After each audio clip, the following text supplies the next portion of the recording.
반갑습니다. 바카데미아 유마경 이야기 시간입니다. 오늘은 유마경의 셋째 품, 제자품에 대해서 이야기하겠습니다. 제자품은 말 그대로 붓다의 제자들이 등장합니다.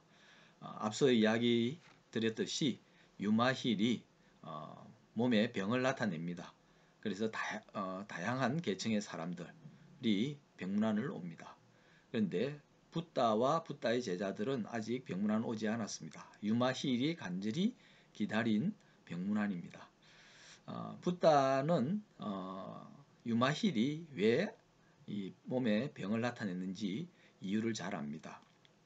말 그대로 수행자들에게 깨달음으로 가는 길이 어떠해야 되느냐 하는 데 대해서 나름대로 깨우침을 주기 위해서 방편적으로 몸에 병을 나타냈다고 하는 것을 잘 알고 있었습니다. 그래서 제자들에게 이 기회를 이용해서 유마힐의 가르침을 받도록 하고자 하는 의도가 작용해서 제자들에게 병문안 가도록 권유합니다. 제일 첫 번째는 지혜가 제일이라고 하는 사리불에게 권유를 하죠. 근데 사리불은 손사래를 치면서 문병을 가지 못하겠다고 합니다. 그러면서 이런 이유를 댑니다. 예전에 숲속 나무 아래에서 좌선하고 있을 때 일입니다. 그때 유마힐이 다가와서 이렇게 말했습니다. 사리불이여, 이렇게 앉아있다고 좌선이 되는 것은 아닙니다. 무릇 좌선이란 욕계, 색계, 무색계, 삼계에서 몸과 뜻을 드러내지 않는 것, 이것이 좌선입니다. 멸진정에서 일어나지 않고도 온갖 위의를 드러내는 것, 이것이 좌선입니다. 진리의 법을 버리지 않고 세속의 일을 드러내는 것, 이것이 좌선입니다. 마음이 안에도 머물지 않고 또 밖에 있지도 않는 것, 이것이 좌선입니다. 어떠한 견해에도 흔들리지 않고 37가지 수행법을 닦는 것, 이것이 좌선입니다. 번뇌를 끊지 않고서 열반에 드는 것, 이것이 좌선입니다. 아주 소중한 지침을 특히 좌선에 관해서 주요한 내용을 제시하고 있습니다. 어떻게 보면 오늘날 우리 한국의 불교는 이 조계종을 중심으로 이런 좌선 그리고 화두를 드는 것을 가장 중요한 수행법 또 깨달음으로 가는 길이라고 여기고 있습니다. 과연 그것이 올바른 길인지 아닌지 그리고 가장 적절한지 적절하지 않은지는 여전히 의문이 많습니다. 그런 점을 염두에 두고 이 유마힐의 말을 한번 깊게 되새겨보면 많은 가르침을 또는 어떻게 보면 통찰력을 읽을 수 있습니다. 하나씩 짚어보죠. 제일 첫 번째 했던 말이 이거죠. 앉아 있다고 좌선이 되는 건 아닙니다. 정말 그렇죠. 좌선이 앉을좌, 그 다음에 선정에 든다 할 때 선, 이래서 좌선입니다. 좌선이라고 하니까 기본적으로 앉아서 이루어지는, 또 앉아서 하는 행법, 이렇게 얘기할 수 있습니다. 그런데 과연 그렇기만 하냐 하는 거죠. 유마힐은 이렇게 말한 거죠. 말 그대로 앉아서 선정에 드는 일이기는 하지만 앉아 있다고 되는 건 아니다는 겁니다. 조금 전에 말씀드린 것처럼 오늘 선수행을 하는 모든 이들이 역시 간과하고 있는 점이기도 합니다. 한거나 동한거 때가 되면 행각하던 스님들이 이 선방에 앉아서 다 가부좌 들고 앉아서 이 참선을 하죠. 과연 그렇게 해서 깨달음을 얻을 수 있느냐, 득도할 수 있느냐 하는 겁니다. 만약에 앉아서 해야 한다면 좌선은 일상의 모든 행위를 멈춰야만 가능해집니다. 실제로 안끝 때 선방에 들어가는 스님들은 일체 어떠한 행위들을 다른 행위들을 하지 않습니다. 말 그대로 밥 먹고 청소하고 그 다음에 빨래도 하고 하는 이런 허드렛 일도 사실은 해야만 되는데 아예 하지 않습니다. 그러면서 이제 우리 흔히 이런 말 하죠. 이판성 사판성, 이판사판 이런 말을 합니다. 이판사판은 이 성가에서 나온 말입니다. 수행에만 전념하는 스님들을 이판성이라고 하고 절집 살림을 도맡아 하는 스님들을 사판성이라고 합니다. 이판할 때 이는 이치리자고 말 그대로 이치만 탐구하는 스님이고, 사판성의 사자는 일사자입니다. 원래 화엄경에서 나오는 리와 사를 이렇게 풀어서 쓴 거죠. 그래서 절집 살림을 맡으려고 하면 아무래도 해야 될 일이 굉장히 많습니다. 번잡하고 복잡한 일들 많고요. 스님들이라고 해서 일체 다른 일이 없느냐? 그렇지 않습니다. 사람이 둘 이상만 모이면 없던 일도 생기게 됩니다. 그거는 절간에라고 해서 별로 달라질 건 없습니다. 그래서 이제 일을 나눈 거죠. 수행에 전념하는 스님, 그리고 수행을 뒷받침해주는 잡스런 일들, 흔히 말하는 그런 일들을 하는 스님들, 이렇게 나누는데 바로 거기에서 이제 분란이 일어나죠.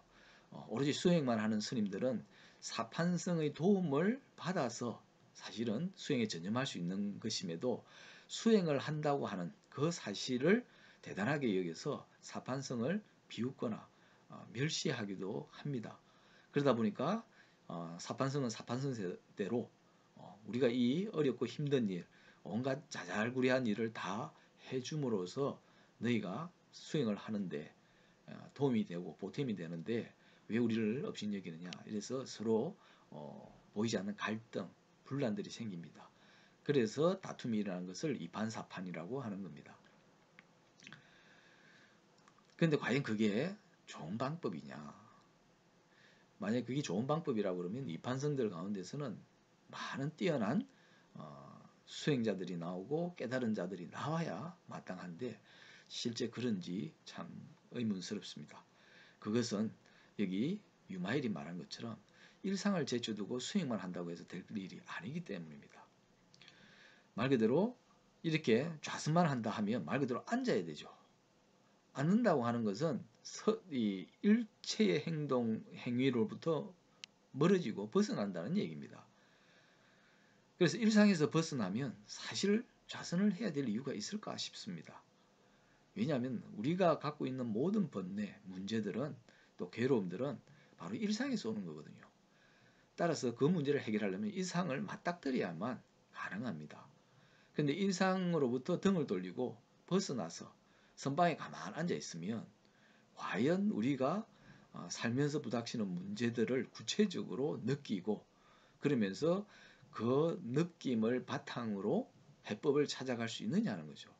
그런 느낌이 일어나지 않는데, 번뇌라고 하는 구체적인 어떤 괴로움이 일어나지 않는데 그 해법을 찾는 것이 가능하냐는 거죠. 모든 번뇌는 기본적으로 일상에서 옵니다. 따라서 이미 번뇌가 없는 상태에 들어갔다면, 말 그대로 선방에만 들어앉아 있던가 저 산속에 토굴에 앉아 있다면 과연 자선을 해야 될 이유가 뭐냐 하는 거죠. 위에서 유마힐이 사리부를 꾸짖은 데는 바로 이것이 핵심입니다. 여기서 또 3계를 이야기를 했습니다. 우리는 3계에서 살고 있습니다. 욕계, 색계, 무색계, 말 그대로 중생들이 온갖 번뇌 속에서 괴로워하고 허덕이면서 사는 곳이 바로 이 3계죠. 그리고 이 3계에서 바로 우리는 끊임없이 욕망을 일으킵니다. 욕망을 일으킴으로써 욕계가 되죠. 욕망은 그저 일어나는 게 아닙니다. 색에 이끌려서 일어납니다. 사물에 이끌려서 일어나기 때문에 또 색계가 됩니다. 욕망과 사물의 대립이 없어지면 그때 비로소 무색계가 됩니다. 이 3계는 우리가 살고 있는 세계고 일상이 있는 세계입니다. 욕망과 사물의 대립이 없어지는 무색계도 따지고 보면 바로 이 인간 세상, 중생들이 사는 이 세간의 또 다른 모습일 뿐입니다. 이 세간을 벗어나서 따로 색계가 있고 무색계가 있다는 게 전혀 아닙니다. 욕망과 사물의 관계로 이 3계를 이야기했을 뿐입니다. 따라서 이 속에서 번뇌가 일어나기 때문에 그 원인을 알아서 없애는 것도 이 속에서 해야 한다는 거죠. 3계에서 몸과 뜻을 드러내지 않는다는 것은 현실적인 삶 속에서 우리가 헛된 마음, 그릇된 욕망을 일으키지 않고 또 갖가지 사물과 현상에 휘둘리지 않는 것을 이릅니다. 그러니까 몸은 있죠. 몸이 있으면 또 뜻도 있기 마련입니다. 그러면 여기서 몸과 뜻을 드러내지 않는다는 말은 외물에 휘둘리지 않는다는 겁니다. 주체적으로 자각적으로 판단하고 행동하는 것이어야 되는데 그렇지 못하고 주체성을 잃어버리고 외물에 이끌려서 마치 노예처럼 어찌할 수 없이 끌려다니는 것. 이것이 모든 번민과 번뇌의 시작입니다. 말 그대로 요컨대 늘 평정심을 유지하라 이런 거죠. 고요하게 안정된 마음을 일으키는 것. 그런 마음을 유지하는 것. 여기서 마음이 안에도 머물지 않고 밖에 있지도 않다라고 한 것이 바로 그런 뜻입니다. 그리고 또 멸진정에서 일어나지 않고도 온갖 위를 드러내야 된다 이렇게 말했습니다. 멸진정은 이 무색계에서 번뇌를 이미 떠난 상태에서 닦는 선정입니다. 어떻게 보면 수행자들이 1차적으로 도달할 수 있는 최고의 경지죠. 바로 이 멸진정에서 일어나지 않는다는 것은 선정 속에 가만히 그대로 머문다는 뜻이 아닙니다. 만약에 선정 속에 그대로 머무는 것이라고 생각하면 큰 오해입니다. 그대로 머물게 되면 결국은 먹지도 않고 자지도 않고 호흡도 멈춰야 되고 그건 죽음이나 마찬가지입니다. 우리는 그렇게 살려고 태어난 게 아니죠. 왜 선정 속에 들어가려고 하느냐? 왜 좌선을 하느냐? 왜 깨달음을 얻으려고 하느냐? 이 중생들이 사는 온갖 괴로움이 가득한 세계에서 무난하게 무탈하게 물 흐르듯이 잘 살기 위해서지 그 모든 행위를 정지시키기 위해서가 아니라는 겁니다. 따라서 선정 자체가 삶이 되어서는 안 됩니다. 내 삶을 위해서 선정을 닦는 거고 선정에 들어가는 거죠. 따라서 선정은 번뇌 없는 삶이고 괴로움이 없는 삶을 살기 위한 방편일 뿐입니다. 그래서 수많은 수행법, 수행 방식은 방편이라는 것 잊어서는 안 됩니다. 만약에 방편을 목적으로 한다면 바로 그 순간에 무시무시한 꿈속에 드는 것과 마찬가지입니다. 부다는 꿈에서 깨어나라고 끊임없이 가르치는데 우리가 착각하고 오해하게 되면 다시 꿈속에 들어가는 그런 행위를 하게 됩니다. 그러면서도 모른다는 거죠. 온갖 위를 드러낸다 하는 표현에서 알 수 있듯이 일상에서 아무런 번뇌가 없도록 해야 된다는 겁니다. 위를 드러낸다는 것은 이 세상을 살아가면서도 흔들림이 없고 욕망에 휘둘리거나 집착하거나 하는 그런 일이 없이 고요함을 유지한다는 것.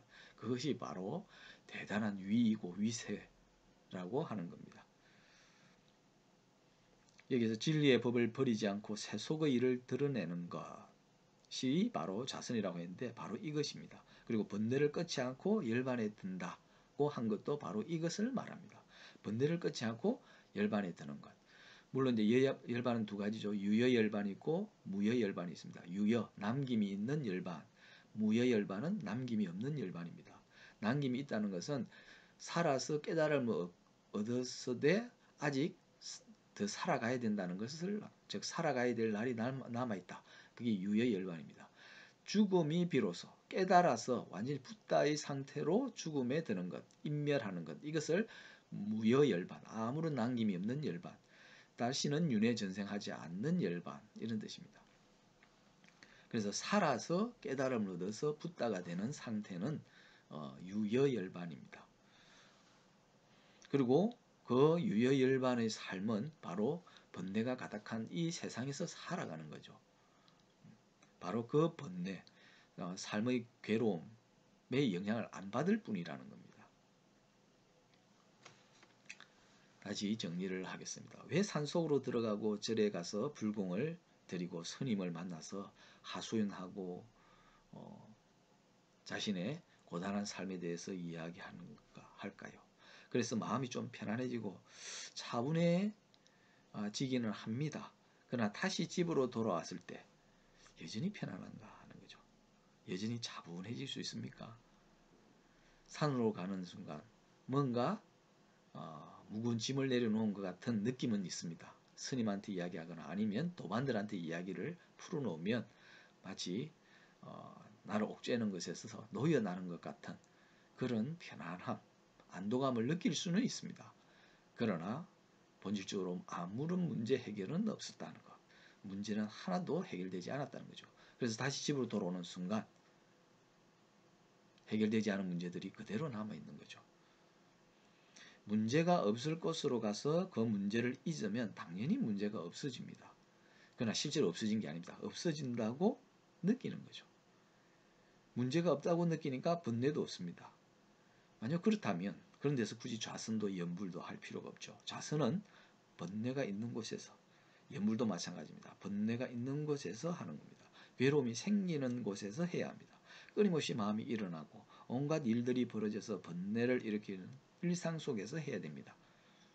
그래서 숨속에 들어가서 나무 안에서 자선하고 있을 때 이 사리불에게 유마일이 앞서와 같이 그런 이야기들을 했던 겁니다. 수행법들이 겉으로 많은 까닭이 뭐겠습니까?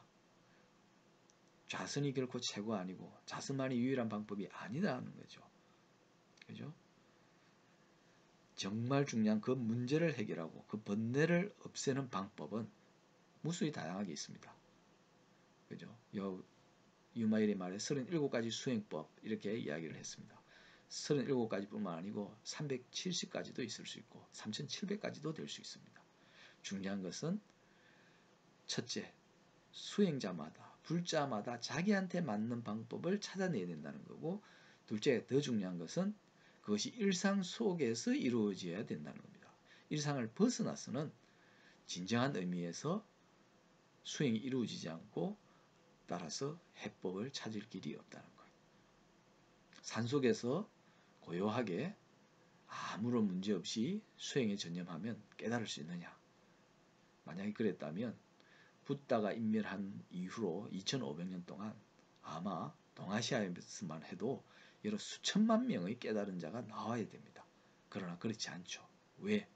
다들 일상에서 세속에서 벗어나서 번뇌가 없는 공간에 틀어박혀서 수행을 했기 때문입니다. 여기 유마일이 사리불에게 그렇게 앉아서 수행한다고 해서 그게 좌선이 되느냐 이렇게 말했죠.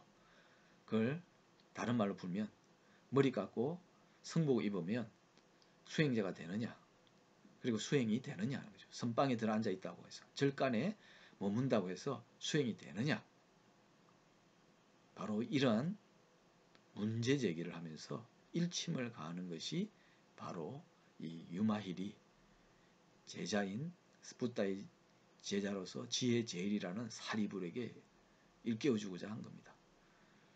지혜 제일인 사리불도 좌선의 진정한 의미와 가치를 모르고 그저 배운 대로 따라가기만 했습니다.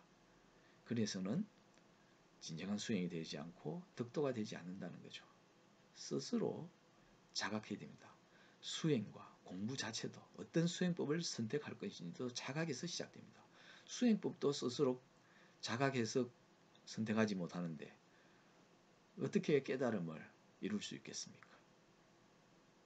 앉아만 있으면 좌선이 안 됩니다. 만약에 그게 된다면 안전뱅이가 제일 좌선을 잘할 거죠.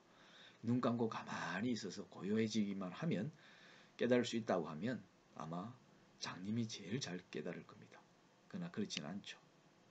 문제를 직시할 때 깨달음의 길을 찾아갈 실마리가 나타난다는 것.